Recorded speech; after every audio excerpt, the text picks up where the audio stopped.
Welcome to the Parsha Perspective.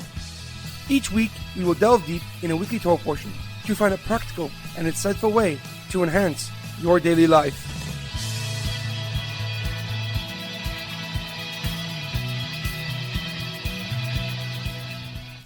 Thank you for tuning in.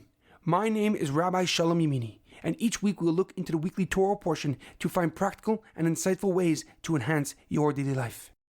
This week's Parsha Perspective is in honor of the complete and speedy recovery of Fayga Sarah Bas Gittel, Sasson Betzalel Ben Batya, and Sapir Bas Ariela, amongst all those who need the blessing of health in their life. This week's Parsha Perspective is also dedicated in memory of Shlomo ben Edward and Edward ben Shaul. May their souls be uplifted and their memories a blessing. Our Torah portion this week begins the second book of the Torah, Sefer Shemos. Our Parsha ends the story of the birth of a family and begins the story of the birth of a nation. The Torah starts off by giving us some context to the Jewish people's situation at that time. Yosef and all his brothers had passed on, and a new king ignored Yosef and all his accomplishments. And as the Jewish people began to flourish and prosper, Pharaoh became fearful of the growing numbers and resolved to find a solution to his Jewish problem. His strategy was to burden the Jewish people with so much work that they would have no time to have more children. However, Hashem had a different plan for the Jewish people. As the pasuk writes, "V'chasher ya'anu oisai, chen yirbe v'chen yifratz." As much as the Egyptians would afflict them, so did they multiply and grow in strength. So Pharaoh then commanded that all the newborn baby boys were to be thrown into the Nile River. However, Moshe Rabbeinu was born prematurely after just 6 months of pregnancy. So his mother was able to hide his existence for 3 months while she came up with a plan to save him. After 3 months, she put Moshe in a waterproof basket and set him afloat in the Nile River under the watchful eyes of his oldest sister, Miriam. Pharaoh's daughter Batya, who happened to be in the river at that time, heard Moshe's cries, and so she stretched out her arm and took hold of the small basket. When she opened, she saw that there was a little baby boy, and she understood right away that he was there because of her father's evil decree and decided to raise him as her own child. She gave him the name Moshe, because min hamayim mishisiu, from the water she drew him. When Moshe grew up, he ventured out of the palace and saw the slavery that the Jewish people were going through. Once, Moshe saw an Egyptian slave master hitting a Jew and decided that he could stand by no longer as his brothers and sisters were suffering. So he said God's holy and secret 72-letter name, instantly killing the evil Egyptian. When Moshe's deed was told to Pharaoh, he ran away to Midian to escape Pharaoh's punishment. However, a question comes to mind. When Moshe ventured out of the palace, the pasuk writes, "V'yetzel echav v'yar b'siv le'sam v'yar ish mitzri make ish ivri me'echav." He went out to his brothers and saw their pain, and then he witnessed an Egyptian beating a Hebrew, one of his brothers. But why did the Torah, which is usually very clear and concise with its wording, write that Moshe went to his brothers and saw a brother getting hit? Why does the pasuk mention the fact that they were his brothers 2 separate times? Furthermore, the Torah writes that Moshe grew up 2 times consecutively. First, in the previous pasuk, Vayigdal Hayeled, and the child grew up, and then in the next pasuk, which is our pasuk, Vayigdal Moshe, and Moshe grew up. Why did the Torah mention that Moshe grew up 2 separate times?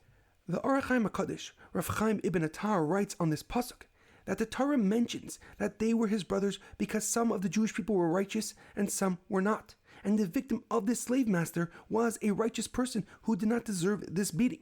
And Rashi explains that the Egyptian was hitting him because he found out that the Egyptian was with his wife.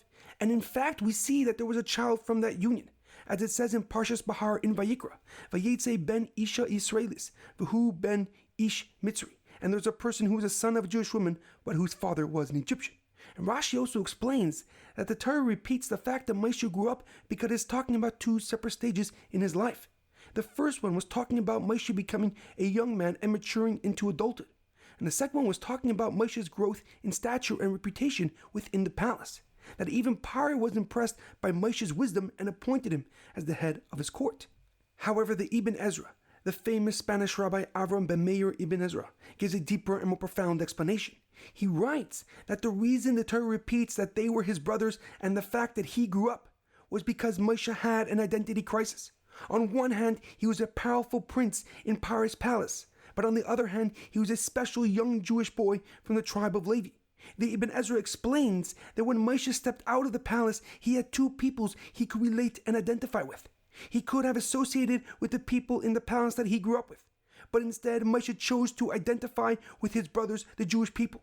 And we know this because when he saw the Egyptian and the Jew together, he immediately empathized and related to the Jewish person's plight. As the pasuk says clearly, he went out to his brothers. He saw their pain, and he saw an Egyptian hitting a Hebrew, one of his brothers. The Ibn Ezra continues that this is why the Torah repeats that he grew up, because the first time was growing up physically in age, but the second time was growing up in his spirituality and making an unmistakable and defiant choice about who he really is, a young Jewish boy from the tribe of Levi. And now that Moshe has made his decision, he could not stand by while his brothers were being oppressed. So when Moshe killed the Egyptian, he revealed to the world whom he identified with. But more importantly, he solidified his decision internally with an action that there was no turning back from. In our daily life, we cannot stand by while our brothers and sisters are in pain and suffering. Instead, we must do all we can to help them. Whether we use our money or our resources to help, being on the sidelines should not be an option. It is imperative to remember that since we have a piece of God within us, we are all inherently connected. And therefore, the suffering of even one person is the pain of all, and we should do all within our power to assist and support those who need it. And these actions do not only benefit those who receive the assistance, but instead they also bring closer the coming of Mashiach and the ultimate redemption. There's an amazing quote that I once heard.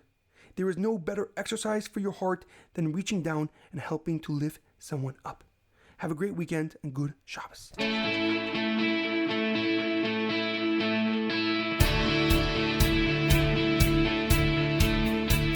Thank you for tuning in to the Parsha Perspective. Check out our website, theparshaperspective.com. Send thoughts and comments to theparshaperspective@gmail.com. Till next time, thanks for listening.